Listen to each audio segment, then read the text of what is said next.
Hai, selamat datang di Biblians. Eh, Kalau teman-teman ditanya, kenapa sih kalian orang Kristen nggak mengakui Nabi Muhammad sebagai nabi kalian? Bagaimana teman-teman menyikapi pertanyaan itu?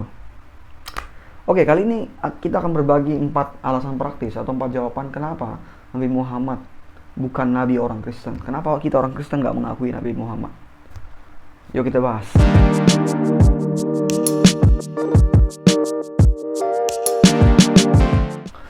Oke, first of all, memang dalam Islam semua nabi yang ada di Alkitab itu mereka akui. Musa, Daniel, Elia dan sebagainya itu mereka akui. Bahkan yang bukan nabi dalam kekristenan mereka juga katakan itu nabi, seperti Adam.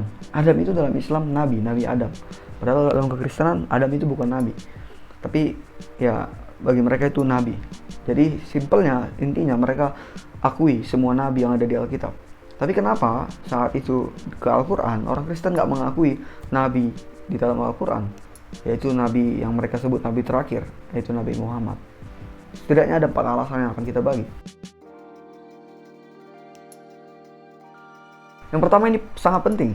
Nggak ada nubuatan yang tertulis di Alkitab yang mengatakan bahwa ada nabi akan muncul setelah Yesus Kristus, setelah Tuhan Yesus itu melakukan misi penebusan, mati di salib, bahkan bangkit pada hari ketiga lalu naik ke sorga. Nggak ada lagi setelah itu nabi apapun yang dinubuatkan.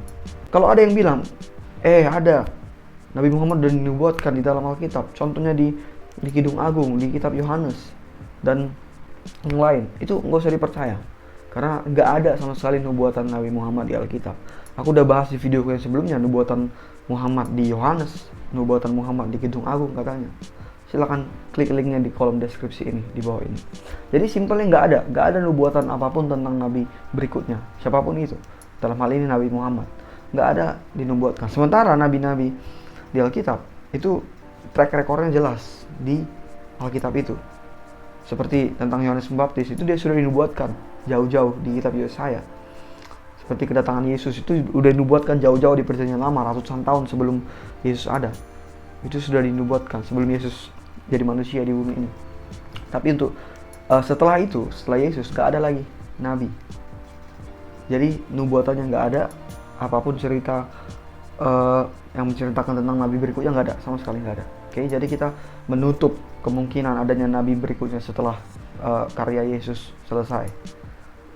Setelah itu yang melakukan karya Yesus, karya Allah hanya rasul-rasul. Dan setelah rasul ya tinggal gereja-gereja sampai saat ini. Umat-umat orang percaya, gereja Tuhan. Bukan lagi nabi-nabi. Dan rasul pun gak ada lagi. Oke? Itu alasan pertama. Alasan kedua, ajaran Nabi Muhammad cukup banyak yang berbeda, bahkan berseberangan total dengan ajaran Kristen, dengan ajaran Yesus terutama. Oke, aku nggak bilang semuanya. Tentu ada ajaran Muhammad yang selaras dengan Yesus, ajaran Quran yang selaras dengan kekristenan, tentu ada. Cuman walaupun ada, tapi tetap ada juga yang berbeda, bahkan lebih parah berseberangan. Maka itu bukan dari sumber yang sama.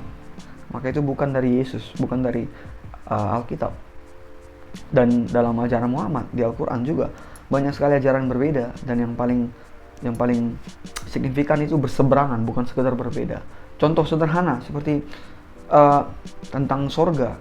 Yesus berkata tidak ada kawin mengawinkan di sorga, tapi Muhammad mengajarkan akan ada bidadari-bidadari yang akan melayani pria-pria yang soleh di bumi. Setelah mereka sorga mereka dapat. Itu contoh sederhana. Lalu misalnya Yesus itu anak Allah, dia sendiri yang mengakui itu, dia sendiri yang bilang bapaknya di sorga, dia anak Allah yang tunggal.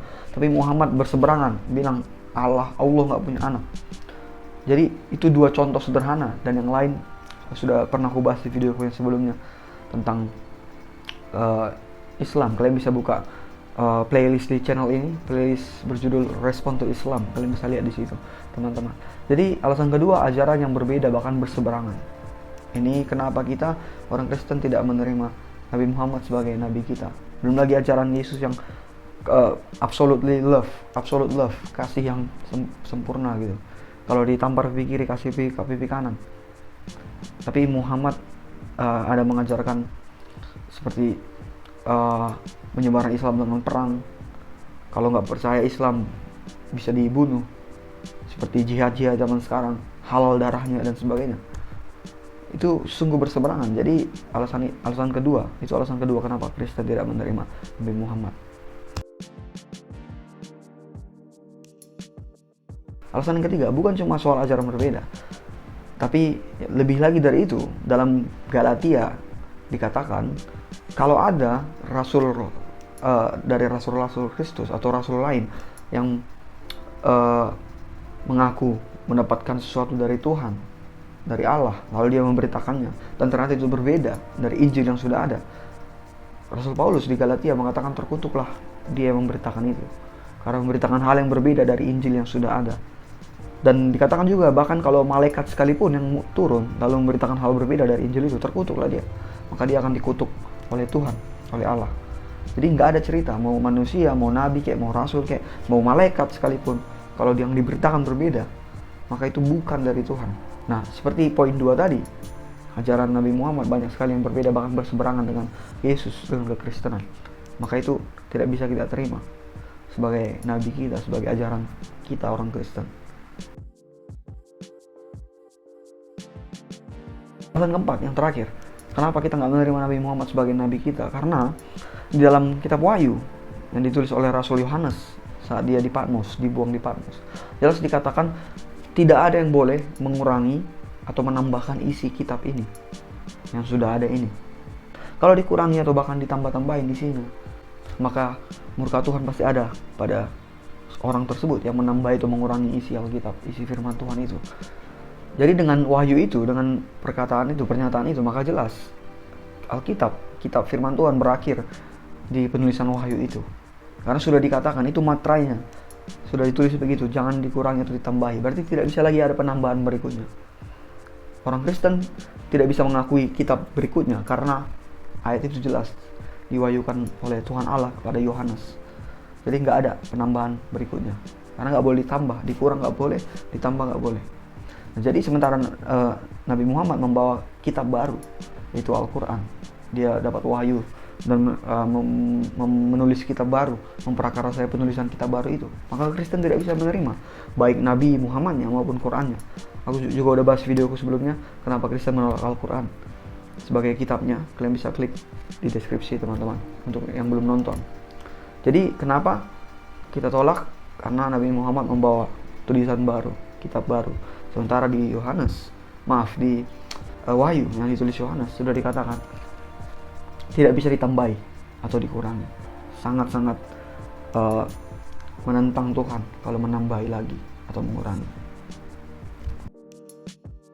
Oke, itu 4 alasan kenapa kita tidak menerima Nabi Muhammad sebagai nabi kita. Kuharap teman-teman terbantu dengan 4 alasan simple ini. Dan kalau ada yang nanya begitu, kenapa kalian nggak menerima Nabi Muhammad orang Kristen? Kalian bisa jawab dengan jawaban-jawaban ini, dengan alasan-alasan ini.